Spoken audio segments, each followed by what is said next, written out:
검찰 수시심의위원회가 김건희 여사의 명품 가방 수수 의혹 사건과 관련해서 김 여사를 재판에 넘길 필요가 없다는 판단을 내렸습니다. 한편 문재인 전 대통령의 사위였던 서모 씨의 항공사 특혜 채용 의혹을 수사하는 검찰이 문 전 대통령의 뇌물죄 여부를 살피고 있습니다.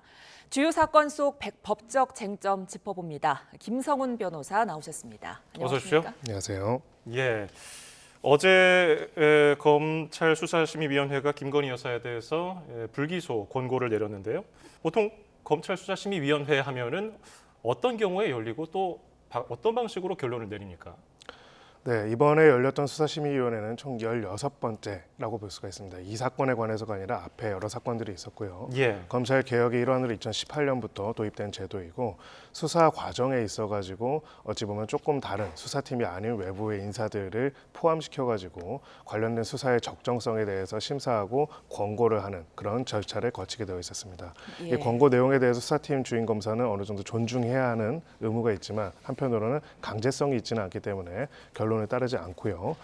결국은 이 사건 같은 경우에는 굉장히 사회적으로 정치적으로 심각한 어떤 논쟁이 벌어지는 사안이기 때문에 직권으로 당사자 신청 없이 이 부분에 대해서 이원석 검찰총장이 수사심의위원회에 회부해서 그 권고사항을 듣겠다라고 한 사안입니다. 예. 그런데 이 수사심의위원회 결정이 찬성과 반대가 각각 어떻게 나뉘었는지는 공개하지 않는다고 하더라고요.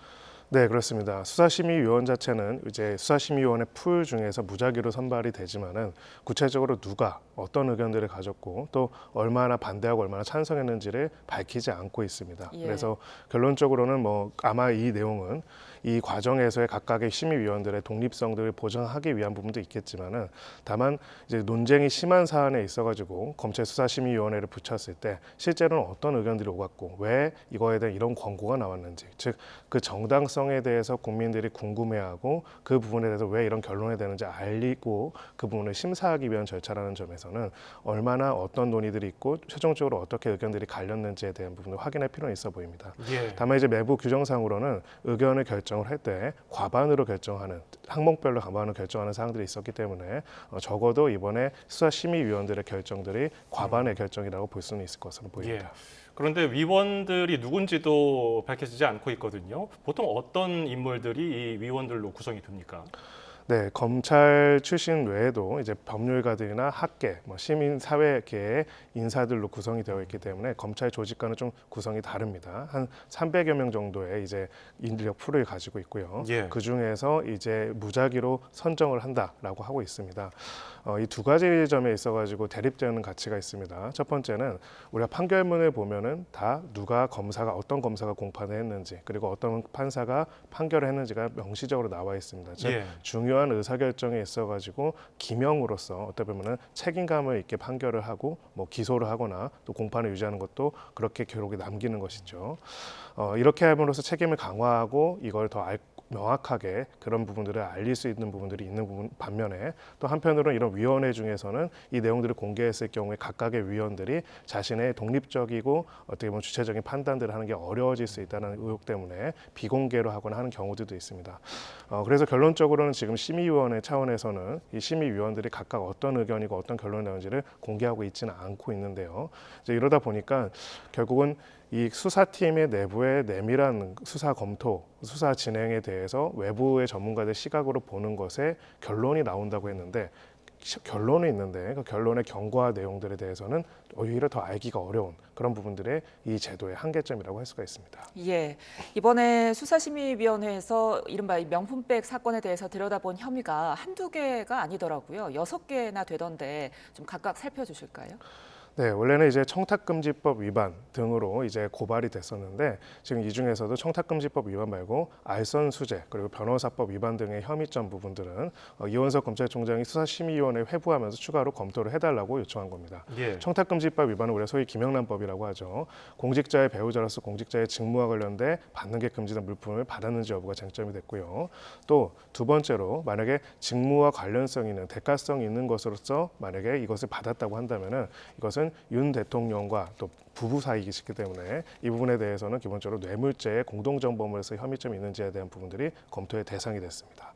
그리고 그 다음으로는 기본적으로 이 변호사법 위반 그리고 아까 말씀드렸죠 알선 수재 혐의가 있었고요. 또 증거인멸 혐의점들도 있었습니다. 즉 예. 이런 부분들을 소위 말해서 관련 증거들을 훼손했거나 대통령 기록물에 등재하지 않은 부분들이 있었고요.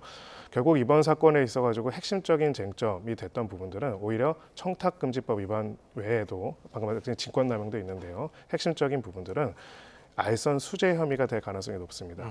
조금 이제 처분 자체에 있어서는 고발이 알선 수재로 안 되기 때문에 어차피 알선 수재에 대한 처분 혐의 여부를 지금 수사팀이 가리지는 않겠지만은 공수처에서 관련된 수사를 또 진행 중이기 때문에 이 부분에 있어가지고 부정한 청탁을 하고 직무를 받은 금품을 수수했는지 이 부분은 차후에도 공수처 수사 등에서 쟁점이 될 수가 있어 보입니다. 예. 그래서 이 내용까지도 수사심의위원회에서 다뤘는데 결과적으로는 지금 나와 있는 모든 혐의점에 대해서 수사심의위원회에서 불기소 권고를 했다 이렇게 결론이 나왔습니다.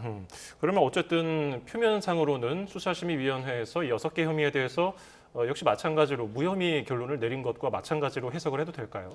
네, 그렇습니다. 일정한 사안에 대해서는 아예 수사팀이 아예 검토도 안 했던 사안이긴 한데요. 예. 일단은 6가지 사안에 대해 가지고 모두 무혐의 결정, 불기소 권고를 했다라고 할 수가 있고요.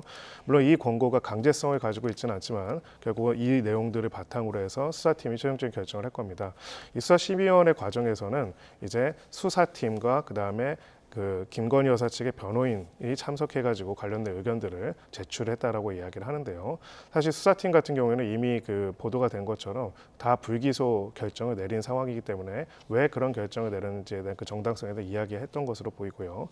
또 김건희 여사의 변호인 측은 당연히 이제 불기소가 왜 되어야 하는지 이야기를 한 것으로 보입니다. 근데 이 사건에 있어서 고발인 중에 하나인 뭐 최재형 씨 같은 경우에는 최재형 목사 같은 경우에는 직접 출석은 하지 않았고 의견서가 제출이 돼서 그 의견서만 검토가 됐다라는 것이 지금 내용의 결론으로 보도됐습니다. 예, 뭐 최재형 목사가 그렇다면 참석해서 진술을 했다면은 결과가 좀 달라졌을까요?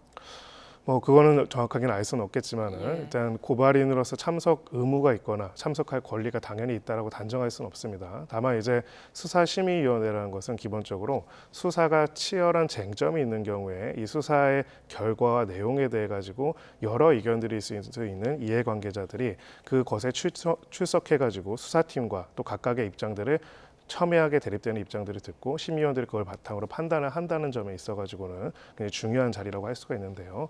일단은 지금 출석한 사람들의 명단을 봤을 때는 뭐 심의위원들을 제외하고는 수사팀과 김건희 여사의 변호인 측이기 때문에 사실은 이 결론에 있어가지고는 대립되는 입장은 아닌 상황이었습니다. 그런 부분에 있어가지고는 만약에 이 부분에 있어서 물론 고발인과 고소인은 조금 다릅니다. 고소인은 예. 실제 피해자이기 때문에 예. 출석할 좀 더 정당성이 있다면은 고발은 사실 피해자가 아닌 사람이 형사적인 고발을 누구나 할 수 있기 때문에 출석의 어떤 정당성에 있어서는 조금 차이점은 있지만은 이 부분에 있어가지고는 결국은 이 수사 결과에 대해서 이견이 있을 수 있는 목소리가 얼마나 반영됐는가 이런 부분들은 수사심의위원회 과정에 있어가지고는 확인하기는 좀 어려울 것이다 이렇게 보입니다. 예. 어제 심의위가 한 오후 2시쯤에 소집이 돼서 5시간 정도 지난 그러니까 오후 7시 좀 넘어서 결론을 냈단 말이죠.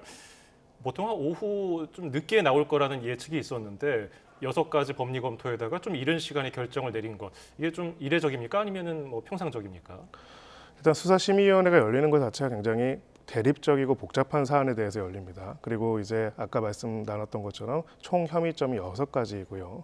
6가지라면은 하나의 혐의점에 대해서 지금 총 한 5시간 정도 소요됐다는 건 1시간 이하로 이제 논의가 진행됐다는 것인데 이 사건의 어떤 화제성과 또 이 사건에 대한 여러 가지 어떤 복잡한 배경들 그리고 그런 내용들을 봤을 때는 그렇게까지 오랜 시간이 걸리진 않았다. 뭐 정량적으로 저희가 단정할 수는 없겠지만요. 예. 혐의 내용과 중대성에 비춰봐서는 수사심의위원회가 굉장히 길어졌다라고 보기는 어려울 것으로 보입니다. 예, 공수처에서도 지금 같은 사건을 수사 중인데요. 이번 수심위의 권고 사항이 공수처의 수사에도 영향을 좀 줄 수 있을까요? 네, 기본적으로는 이 수심위는 이 해당 수사팀의 해당 수사권에 대해서만 영향이 있다고 할 수가 있고요. 구체적으로 공수처는 별도의 기관으로서 별도로 제기가 된 혐의점에 대해서는 수사를 해서 그 수사 과정에서 밝혀진 증거들을 바탕으로 판단을 해야 할 것으로 보입니다.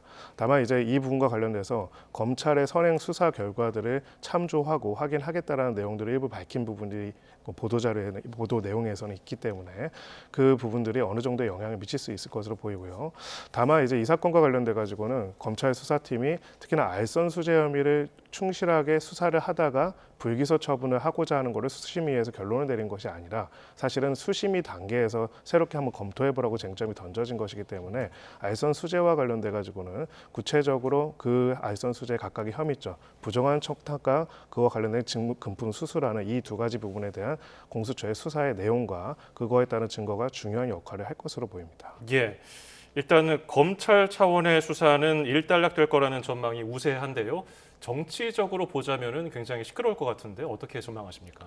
네, 아무래도 이제 가장 쟁점이 되는 것은 특검과 관련된 내용일 겁니다. 결국 예. 검찰 수사 결과에 대해서 수사 결과를 신뢰할 수 없다라는 강력한 비판들이 있었고 그 비판에 따라 가지고 이제 수사심의위원회가 열렸는데 어쨌든 결론적으로는 검찰 수사의 결과가 동일한 결론이 나왔기 때문에 이 부분에 있어 가지고는 별도의 독립적인 특검에서의 수사가 필요하다라는 목소리가 정치적으로 비등할 것으로 보이고요. 다만 이제 구체적으로는 모든 수사가 끝났다라기보다는 검찰 수사와 별개로 이제 청탁금지법은 사실 법리적으로는 조금 명확한 편입니다. 그러니까 대통령의 배우자 혹은 공직자의 배우자를 직접 처벌하는 조항은 없기 때문에 이 부분에 있어서는 결론적으로는 그 자체가 이제 핵심이 된다기보다는 아까 말씀드렸던 알선 수재, 부정한 청탁, 공무원의 직무와 관련된 부분에 있어서 영향력을 행사할 수 있거나 그렇게 행사할 수 있다라고 하는 사람이 부정한 청탁을 받고 직무상 관련된 직무와 관련된 금품을 수수한 부분들에 있어가지고는 이것이 더 중요한 핵심적인 쟁점이 될 것으로 보이고요. 해당 수사는 공수처에서 진행을 하고 있기 때문에 특히나 공수처의 수사 경과가 중요할 것으로 보입니다. 알선 수재만 쟁점으로 놓고 봤을 때 간단하게 두 가지가 핵심 쟁점이 되는데 예. 결국은 그 특정한 채널의 재승인과 관련된 부분이라든지 아니면은 국립묘지 안장이나 어떤 위헌 위촉과 관련된 청탁을 한 사실이 있다라고 고발인이 이야기하고 있는데 이 고발 내용과 그 다음에 이 금품 수수 부분들이 어떠한 연관성이 있는지에 관한 부분들이 앞으로 이 사안을 다루는 데 있어서 그것이 특검이 하든 공수처가 하든 아니면 검찰 수사가 그대로 끝나던 가장 핵심적인 쟁점이 될 것이다 이렇게 볼 수가 있습니다. 예, 이번에는 문재인 전 대통령 관련 사건 짚어보겠습니다. 검찰이 문재인 전 대통령의 전 사위죠. 채용 특혜 의혹과 관련해서 문재인 전 대통령을 피의자로 적시를 했더라고요. 검찰은 그러니까 문 전 대통령이 뇌물을 받은 당사자다 이렇게 보고 있는 겁니까? 네, 그렇습니다. 일단은 이제 이 사건과 관련돼서는 의혹이 제기된 건 굉장히 오래 전이고요. 실제로 채용 등이 이루어졌던 것도 저기 나온 것은 2018년입니다. 예. 근데 이 부분과 관련돼 가지고 이제 만약에 수사가 진행된다면은 제3자 뇌물죄 등으로 진행되지 않을까라는 예상이 있었는데 예. 지금 여러 가지 정황과 내용들을 봤을 때는 문재인 대통령을 직접 뇌물죄의 피의자로 적시를 했다. 즉 직접 수뢰를 한 뇌물을 수수한 사람으로 적시해 가지고 이제 수사가 진행되고 있다라고 하고 있고요. 그렇다면은 지금 기존에 일반적으로 우리가 그 공무원에 대해서 부정한 청탁을 하고 직무와 대가성이 있는 것을 제3자가 수수한 일반적인 제3자 뇌물죄 혐의가 아니라 직접적인 수뢰죄를 전제로 한 여러 가지 수사가 진행되고 있다고 볼 수가 있습니다. 예. 직접 뇌물죄와 제3자 뇌물죄는 구체적으로 어떤 차이가 있는 겁니까? 네, 우선 같은 부분은 직무 관련성과 대가성이라는 면에 있어서는 같은 내용이지만 보통 간단하게 말해가지고 그 공무원이 직접 뇌물을 수수할 경우는 그냥 직접 수뢰죄가 되는 거고요. 예. 근데 이것이 본인이 아니라 다른 제3자한테 저 회사한테 주라 혹은 저 사람한테 주라라는 식으로 요청을 해가지고 거기에 돈을 줬을 경우에는 제3자 뇌물죄가 됩니다. 이 제3자 뇌물죄는 이런 경우에 직접 뇌물죄와 기본적으로 구조가 다르다 보니까 성립하기 위한 한 가지 추가 요건을 요구하는데요. 이것이 바로 부정한 청탁이 추가적으로 존재를 했어야 합니다. 즉 제3자한테 돈을 주는 것뿐만 아니라 그 돈을 주는 것에 대해서 소위 말하는 직무와 관련된 부정한 청탁이 있다는 것이 한 번 더 입증이 되어야만 제3자 뇌물죄가 인정이 될 수가 있는데요.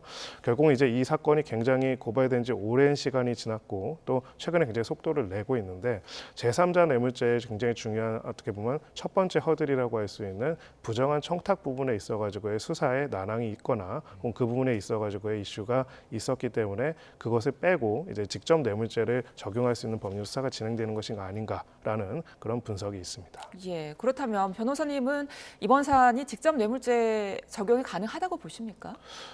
지금 사안으로서는 단정적으로 보기는 어려울 것 같습니다. 일단 내용들을 더 봐야겠지만은요. 직접 뇌물죄가 되려고 한다면은 말 그대로 그 자신이 받은 것과 동일하게 봐야 할 것입니다. 이분과 관련해서 몇 가지 판례가 있고 가장 대표적인 사건은 사실은 박근혜 전 대통령과 최서원 씨와 관련된 사건이라고 할 수가 있죠. 예. 소위 경제 공동체라는 개념입니다. 즉 A한테 그 뇌물을 준 것은 사실상 B한테 준 거랑 동일하게 그래서 A, B를 하나로 묶어서 단 한 사람처럼 처리해서 이분과 관련된 공동정범으로서 뇌물죄 적용을 하는 것인데요. 사실 이런 사안들이 이루어진 거는 그 과거 특검에서 이제 박근혜 전 대통령과 최서원 씨를 경제 공동체로 봐서 직접 뇌물죄를 적용한 사례에서 유래됐다 볼 수가 있습니다. 물론 그 이후에도 소위 말해서 미성년 자녀라든지 아니면 경제적으로 일체를 이루고 있는 부부라든지 그런 경우에는 이러한 부분들이 적용돼서 직접 뇌물죄가 적용된 사안들도 존재합니다. 다만 여기서 이제 한 가지 법률적인 쟁점이 될 거는 지금 문제가 되고 있는 서모 씨와 그리고 문재인 대통령의 이제 딸인 문다희 씨, 이 과정에서 이 세 사람을 경제적 공동체로 볼 수 있는가가 쟁점이 될 것으로 보이고요. 예.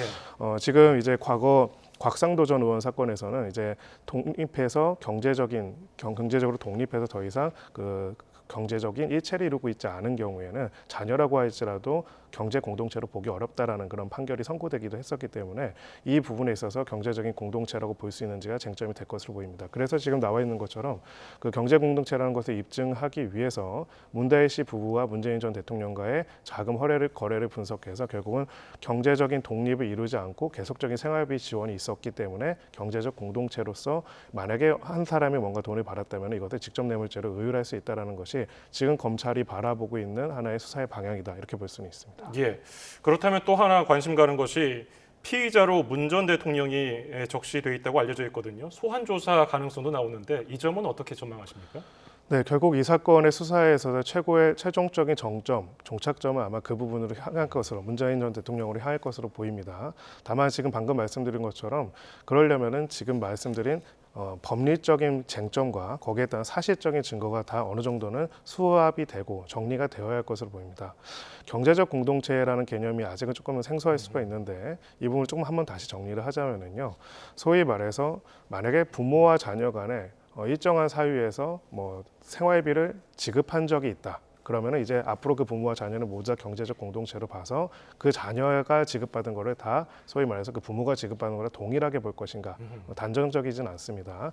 소위 말해서 어느 정도의 기간 동안 어떠한 이유로 얼마나 일상적으로 이제 소위 말해서 경제적인 의존 관계가 있었는지 아니면은 단순하게 일회성거나 어느 특정한 사유가 있어가지고 금전이 지원된 것인지 이런 부분들도 핵심적으로 중요한 요소가 된다고 보이고요. 두 가지가 하나가 더 있는데 예. 중요한 거는 이 과정에서 결론적으로는 제3자 뇌물죄와 그다음에 직접 뇌물죄를 구분짓는 법률적 이유가 있습니다. 그렇기 때문에 제3자 뇌물죄의 적용을 배제하고 직접 뇌물죄로 볼 만큼의 긴밀한 경제적 공동체인가 이런 것들도 중요한 요소가 된다고 볼 수가 있고요. 마지막으로는 부정한 청탁이 있는지 여부도 중요하지만 직무 관련성과 대가성이라는 또 뇌물죄의 기본적 요소들도 필요한 부분들이 있습니다. 소위 말해서 이제 중진공 이사장으로 임명한 부분과 그리고 이 과정에서 중진공 이사장 임명뿐만이 아니라 또 구체적으로 이 과정에 누가 어떻게 개입을 했는지 그리고 그것이 대통령의 직무와 관련이 있는지도 핵심적인 쟁점이 됩니다. 예. 문재인 전 대통령의 소환 조사에 대한 관측이 나오잖아요. 이 부분은 아까 뭐 꼭 필요하다고 보십니까? 사실 그거는 제가 결정한 건 아니거라서 보이는데 예. 기본적으로는 이 관련 참여자들에 대한 조사가 다 진행되고 나서 최종적으로 수사팀이 결정할 것으로 보이는데요. 다만 이제 문재인 전 대통령 측에서는 이 사건 수사가 사실 뭐 시간적으로도 그렇고 내용적으로 그렇고 굉장히 오래된 정치 보복성 수사라고 강하게 반발하고 있기 때문에 예. 만약에 소환 조사를 진행하고자 한다고 하더라도 소환에 불응할 가능성도 굉장히 높다라고 보여집니다. 알겠습니다. 지금까지 주요 사건 법적 쟁점 김성훈 변호사였습니다. 말씀 고맙습니다.